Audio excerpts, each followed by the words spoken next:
I'm a 28-year-old woman, and I grew up in a small Midwestern town where everyone knew everyone else's business. For most of my life, I lived under the shadow of my parents' reputation. Martin and Diane, my dad and mom, are the type of people neighbors describe as salt of the earth. They host community events, volunteer, show up to every church fundraiser, and always have a casserole ready for anyone going through a hard time. In public, they're warm, generous, and endlessly polite. Inside the family, though, things have always been different for me. Ever since my teenage years, I've been labeled the difficult one. Not because I broke laws or got into trouble, but because I asked questions and didn't automatically agree with every decision they made. If something didn't make sense, I wanted to know why, and that didn't sit well with them. My brother Caleb, 2 years older than me, slid naturally into the responsible role. He was the dependable one, the one who made time for every family event, who nodded along with their plans and never challenged their version of things. The difference in how we were treated became more obvious as we got older. If Caleb said he was busy, it was understood and respected. If I said I couldn't make it, it became a talking point about how I didn't value family. Small situations got twisted into stories that made me look bad. One Thanksgiving a few years ago, I declined to host because I was working long hours at the time. Somehow that turned into relatives hearing I refused because I hate family traditions. Nobody ever asked me directly, they just accepted the story. Money was another area where rumors grew legs.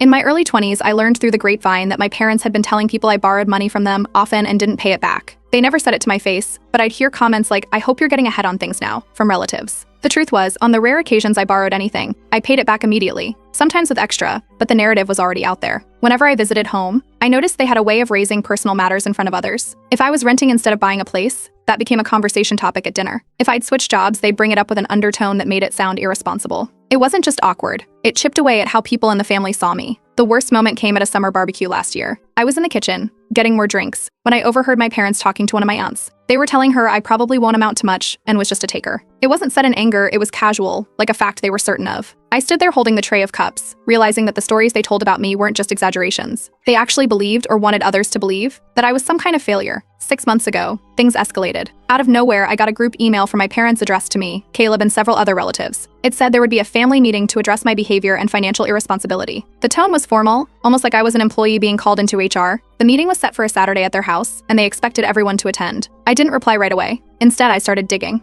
I went through years of bank statements, receipts, email threads, and text messages. I wanted to be ready for whatever they planned to throw at me. What I found was more than I expected. Every loan I'd ever taken from them, which wasn't often, had been repaid, sometimes with extra. I had receipts for groceries and gifts I'd bought for family holidays without ever asking for reimbursement. I even found multiple examples where they'd accused me of being late on commitments, but the timestamps proved I was early. I wasn't planning to bring this up to anyone else, but I ended up sharing some of it with Caleb. At first, he was quiet. Then he admitted he had believed parts of what they said about me. He'd assumed there was some truth behind their complaints, but seeing the evidence made him realize they'd been painting a false picture. That conversation was the turning point. Instead of confronting my parents right away, I decided to wait for the meeting. I wanted them to go first, to present their accusations in front of everyone. Then I'd show